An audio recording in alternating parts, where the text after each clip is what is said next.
Well, I must say, you have wonderful skin. Tom opened his eyes and looked up at Zahik. He'd been sitting in this chair in the makeup department of the News Network studio for the last half hour or so, while Zahik, the Shilvanti in charge of makeup, had been divvying over him, not quite certain what to do with his complexion. Thanks, I drink a lot of water. Oh, so that's good for humans too. Zahik raised his eyebrows, but was still looking at him like an interesting challenge, after dabbing a bit of who knew what on his face. I think you'll do just fine. Are you ready to talk? Sure, if the topic is what a pain in the ass Mavisti Roche is, grumbled his thoughts. He buried a sigh and nodded. I'm looking forward to it. So, can you tell me who I'll be sitting in with? Well, it's either going to be Lianri Trelandi or Caro Wendral. Gendry Orona is out on assignment this week, and her piece has been pre-recorded. Zahik brushed off his academy blazer and looked him over critically. Everyone loves Meet the Imperium, and neither of them would be here if they weren't at the absolute top of their field. They're both good journalists, though Wendral is a bit more seasoned. Trelandi tends to get the feel-good stories. Feel-good stories? Tom looked at himself in the mirror critically, before turning to the little Shilvanti. In the back of his mind, he was already dreading the answer. Mavisti Roche wanted to set him up for a fall. What better way to start than by peddling him in a story that made him look foolish, inept, or worse? The show usually does 2 hard pieces of journalism and 1 feel-good story to keep the mood light. Zahik nodded and smiled. Don't you worry. The hard stories can get pretty brutal. Meet the Imperium has a solid reputation for journalism, but if they're looking to feature you, it's going to be easy to just sail through this. Is that so? Well, this will be interesting. And so, they'll introduce 2 stories at the opening of the show, and then drop directly into this one as the lead-in. These other stories are an interview with the science team doing groundbreaking research on the Polavari colony, and a special report on the Ministry of the Interior. This week's show should get very good ratings. Lianri Trelandi folded her hands and set her omnipad aside, and folded her hands. Do you have any questions before we get started? Well, yes. Tom mulled it over in his mind. While this shell hadn't been entirely without his highlights, he knew he was feeling mullish, irritated, and ready to go home to the academy. Still, if this was his one chance... I'm told you're well regarded as a journalist. That's not a question, Professor. The tall, slim woman had skin the colour of fresh lilac, and wore her ebony hair short, reaching just below her shoulders. Regarding him a moment, she flashed a smile. Or should I say that it's not in question? Your makeup artist assures me it's not, Tom nodded, then smiled a bit ruefully. Mind you, he's also sure I won't glow neon pink in the camera lighting you use, but I don't think he was 100% positive. I see. She leaned back, appraising him. Still not a question. No, it isn't. It's just that this was presented to me as a chance for the wider public to get a look at humanity. I believe you don't get to interview the Prince, and while my species is doing well with the armed forces, serving military aren't usually made available for interview, even here on Shill. That's true. She arched an eyebrow briefly, and cocked her head to one side. It makes this something of a novelty. So tell me, if this is your one opportunity to speak with a human, with all the baggage that entails... Tom studied her for a moment. She wasn't a disappointment and seemed approachable, but then that was her job. The only way to know was to ask. Do you really want to put together 15 minutes of what my favourite colour is? How much humans like sex, and how wide-eyed I am about life in the capital? We're here to do a solid story on you, and the work you've been doing, Professor. People will want to know all about you, so yes, that entails a bit of personal information that they can relate to. But you're a hard journalist, and, candidly, I don't think I'm going to do any more interviews after this. Tom shrugged slowly, a picture of indifference. This is your one shot, so I hope you'll take me as seriously as I'm taking you. Our interview is supposed to picture you in a flattering light, but will be an organic conversation, I promise you. She shrugged non-committally. I'm going to be asking questions, but I'm going to follow up on your answers. Is that so? Well, this will be interesting. As the camera light turned to blue, Lianri Trelandi leaned forward in her chair, the picture of congenial professionalism. Professor Warwick, welcome to Meet the Imperium. Thank you. As he'd been told, he stayed focused on the reporter rather than looking at the camera, and he took his time. It's a pleasure to be here. People have been talking about Tom Warwick ever since it was first revealed you're teaching our young nobles at Empress Zarika's Academy for Young Ladies. Lianri cantered ahead at him, in poised curiosity. Tell me, how are you finding the crown jewel of the Empire? Well, a lot of people in our world speculated about what the future might be, in the sense of how technology would change the lives of our descendants. It's been quite an experience having that future presented firsthand. Tom thought of his view of the capital, spread before him, the other evening, and smiled slightly.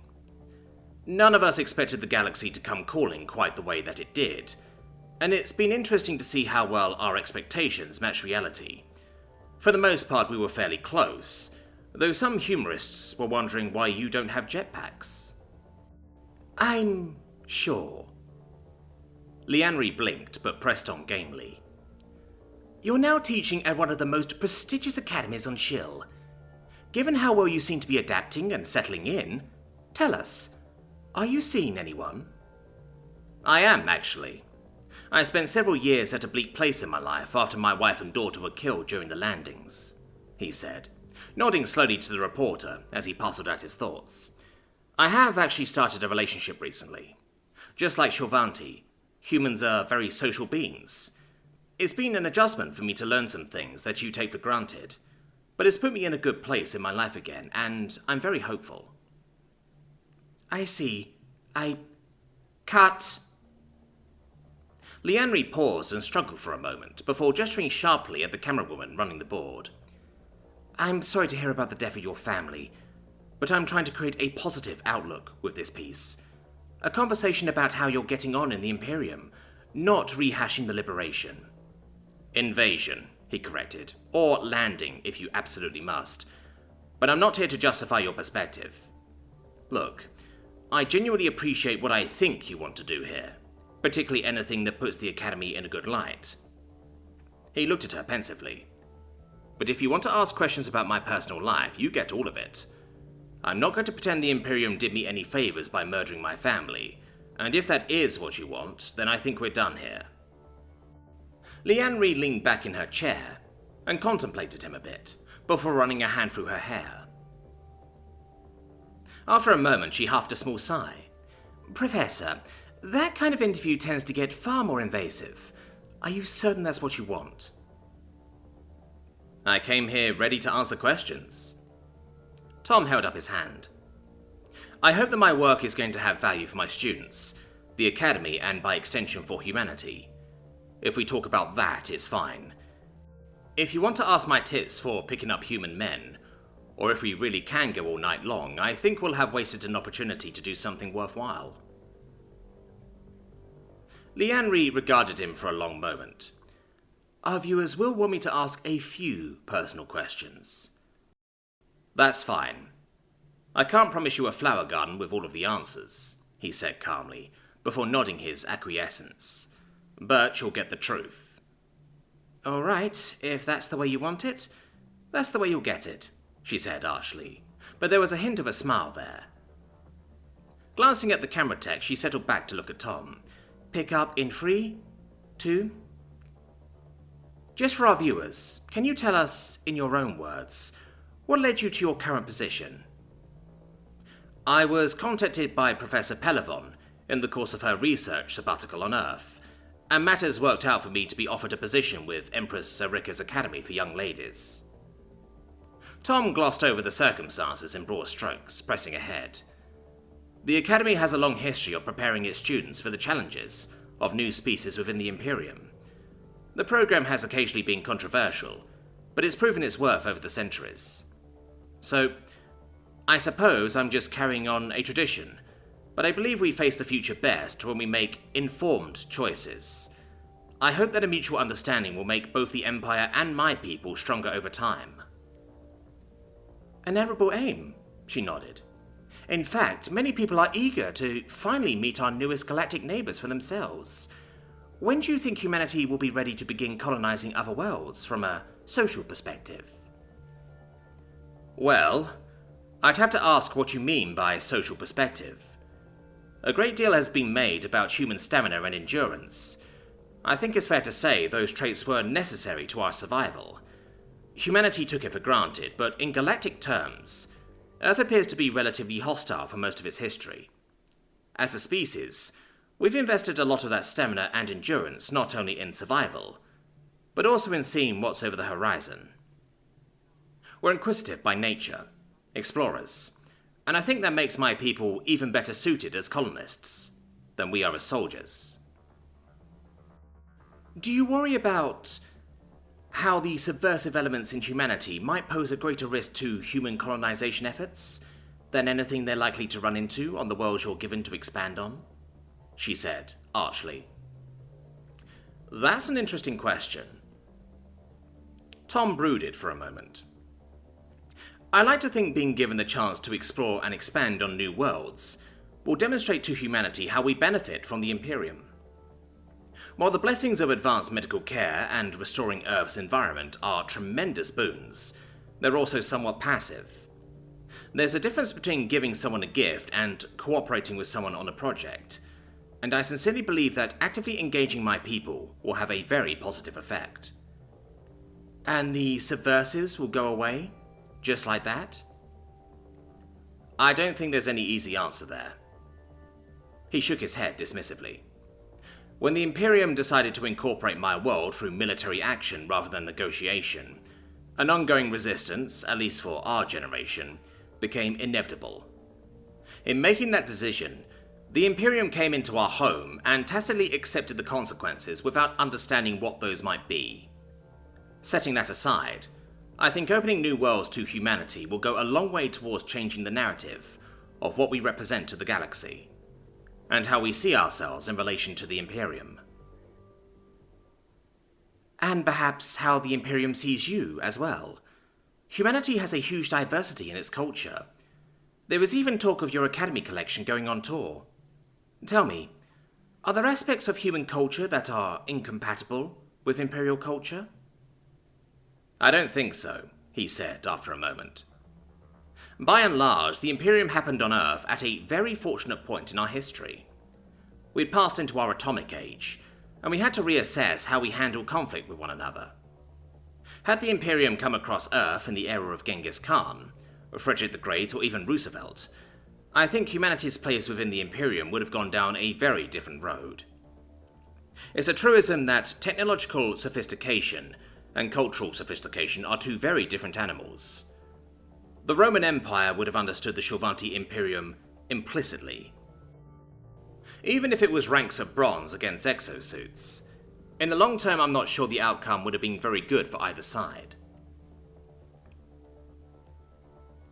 If humanity has been even more violent in the past, what do you say to people who think opening Earth to the galaxy was a mistake? Leandri leaned forward, eyeing him pointedly. What do you say to those who feel we might be better off restricting your race to your world? Frankly, I can think of very few things that would be worse. He kept his face a study in neutrality, but inside his stomach gave an anxious flip at the notion. Jama had mentioned the Empire had done away with species, but that sounded more like imprisonment. There are a few reasons why I don't think that's practical, because it means the Imperium is admitting defeat. That would be very uncharacteristic, but let's move past that. It would be telling your people the loss of Shilvanti life was pointless. As far as my people, it would be as good as saying the lives we lost were worthless to the Empire. Cultivating a relationship is a far better option than building a prison. Even with the red zones on Earth greatly diminished, several still exist. You feel that justifies the ongoing loss of life? She asked the question mildly, but there was no missing the hook in it. If you want strength, you would look to a Shulvanti. For speed, you look to a Rakiri, a human for endurance, and so on. We're all different and we have different strengths, but I think it's fair to say that we equally possess certain innate rights as sentient beings. Tom reflected for a moment and decided to press the point. When the Imperium chose armed conquest as a path forward with humanity, it signed up to seeing it through, despite the consequences. Some might say that either sounds naive or altruistic. Leanne settled back in her chair and regarded him. So you believe that intelligent beings have innate rights? Life, self-determination, and the like? Yes, I do. But moreover, it's about this notion that the one sentient being has to be comfortable with the rights of another. I firmly believe that humanity shouldn't have to put their rights on hold and wait until the Imperium is comfortable with us having them.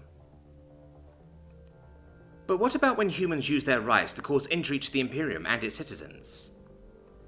Since humans are now also citizens, that works both ways. Tom frowned a bit, but kept it short of a scowl. There's a school of thought that says, my right to swing my fist ends where your nose begins. That I have the right to exercise my rights until it endangers someone else, and theirs. I tend to be a great believer in the Silver Rule. The Silver Rule? I've never heard of that. She canted her head again, posing artfully for the camera, but her golden eyes glittered with interest. It's a human thing. One of our belief systems holds with something called the Golden Rule, which says, do unto others as you want them to do unto you. Tom watched her digest that. A student once explained the Golden Rule to one of our philosophers, a fellow named Confucius, who believed it was a naive recipe for getting hurt. He reportedly asked his student, if you reward evil with goodness, how do you properly reward goodness?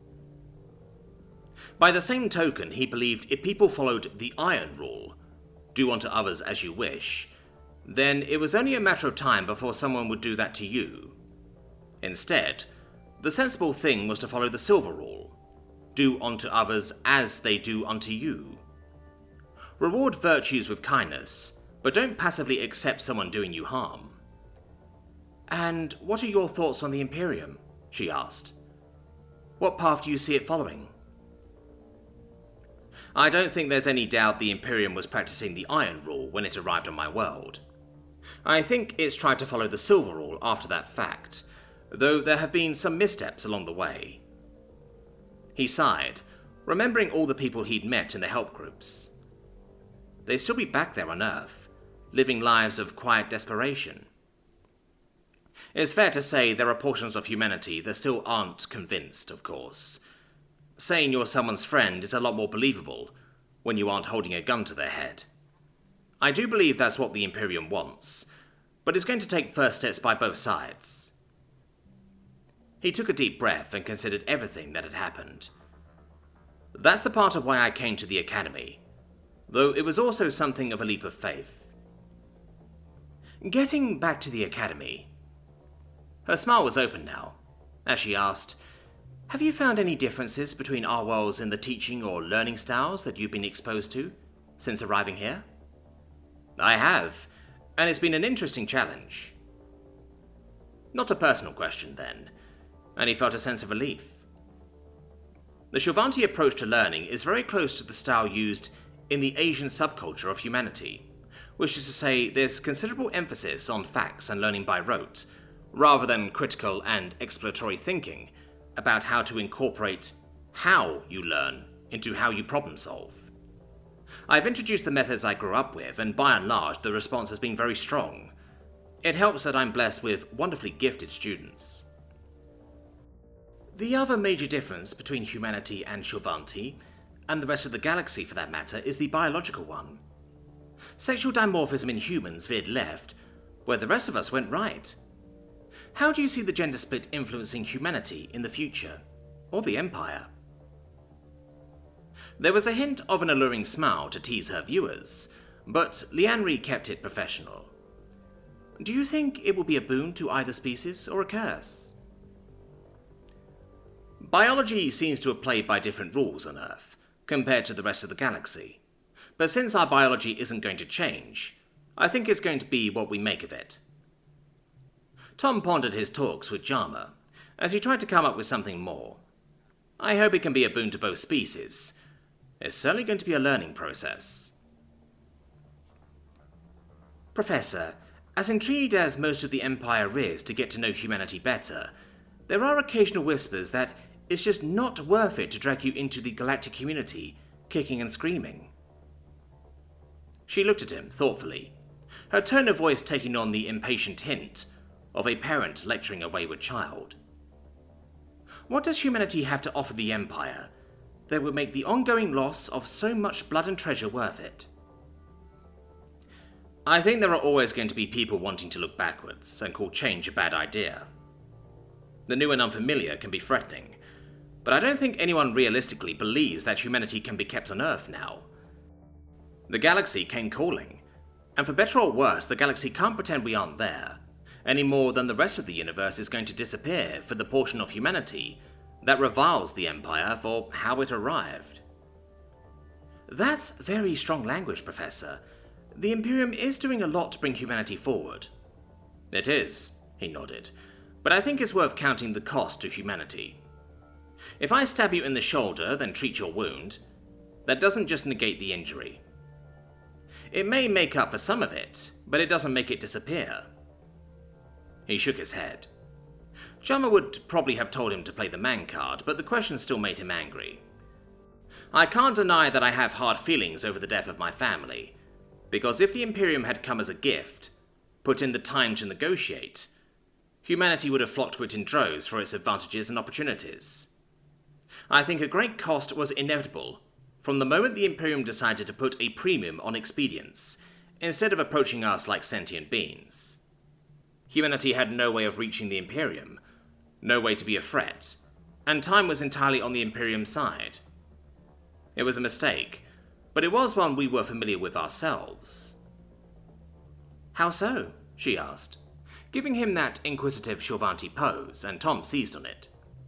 As long as they were talking about humanity in its own terms, Lianri was just enough off balance with his answers. Well, my nation was the dominant military power and it was used accordingly. However, the problem was that we fell into a series of political wars. We were in Asia about 45 of your years ago, and the answer then was to use overwhelming force. Decades later, and we were doing the same thing in the Middle East just before you arrived. It didn't work at the start, and it still wasn't working. He let her digest that for a moment, before pressing on, knowing he was eating up almost all the time for the interview. While the Imperium has been a lot kinder to the environment, it's still the same issue. The problem you discover with political conflicts is that you can't fight a political war with bombs, missiles, and an interior. It just doesn't reach the local people that you're trying to be the good guy. When all is said and done, what do you wish to be remembered for, Professor? It was a nice question, and it made him smile. I'm not sure about being remembered. He gave a shrug. A few years before the invasion, there was a discussion that only 100 or so people had made their mark so indelibly on the collective consciousness that they'd always be remembered by posterity. That's a tiny amount. When you think about it, out of the billions of humans who have ever lived, it's insignificant. Rather than being remembered, I just hope that I help the Imperium to understand and work with humanity. Tom considered all the Academy had done for him over the last few months, and felt a little guilty he hadn't said much about it, when a thought came to him. When the novelty wears off, it's my hope you'll still see humans teaching at the Academy, as well as working in and living in all levels of the Imperium. When the novelty is gone, I hope the Imperium will see humanity as more than soldiers and manual labor. We have a lot to offer. And yet, humanity has offered a great deal of resistance to the Imperium. Do you really think that's going to happen? The hook was there again, but Lianri asked it neutrally. I think it's going to take time for humanity to forgive our induction to the Imperium. It was horrible, and it was preventable. But I think time will heal the wounds as long as the Imperium shows the patience now that it couldn't find then. He sighed, unhappy with so brief an answer to so large a question. Given an even footing, I genuinely believe humans are like the other races of the Imperium. We'd much rather live by each other's happiness than by each other's misery. That's a lovely sentiment. The trick is making it into a reality. She raised an eyebrow, looking at him skeptically. What do you have to say to those people who feel that humanity isn't worth the cost? I think it's worth pointing out that Shulvanti and humanity have far more similarities than we do differences. The answer sounded inadequate, and for a moment he paled at the size of the audience that might watch this, before changing perspective. Really, it's a miracle that you and I are just sitting here. With a handful of symbols and sounds, we're here discussing the universe, between ourselves, with the viewers, across different species, even different worlds. And since this has been recorded, this talk is sort of a one-way dialogue with our posterity. So you believe that communication is going to forge a path between humanity and the Imperium? I have to. I've sort of made it my job. Tom grinned and waved a hand in a self-depreciating manner. But yes, it is essential. The thing is, it's also a matter of what we do with the information. I'm sitting here, telling you that the Imperium made an awful mistake, resulting in a terrible loss of life. For you, that's second-hand information. To all the people who won't see this show, or haven't been to Earth, or haven't met a human, it already becomes third-hand, and a distant third-hand at that. It only takes a single generation for events to move from experience to history, for the personal understanding of how terrible something was to be lost. I believe we all have the obligation to communicate the lessons we've learned, for good. So, in closing, it sounds like you're saying that it's about the power to reach one another that will make things better? She asked expectantly. It was the sort of feel-good question you could wrap things up in, and Tom thought about it. It was just too tidy. It's all about power and how you reach people. You can do it with words, or you can do it with weapons. The Imperium has power. Vast amounts of power. Tom shook his head, not wanting to leave things at that. What you're forgetting is that power isn't moral or immoral. Power is amoral. It's how you use power that makes it a blessing or a curse. So, you're saying how the Imperium acted needed a lot more consideration? She asked, but it sounded uncertain. No.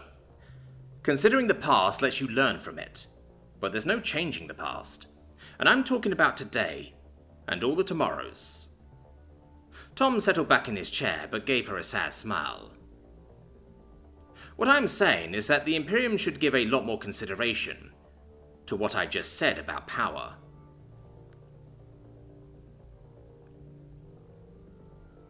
Tom waved goodbye as Maseri pulled onto the street leading back to the academy gates. She'd been good company all through the weekend, and it made for a pleasant ride back, even if the dry goods van she'd been given was a far cry from the luxury sedan he'd left in.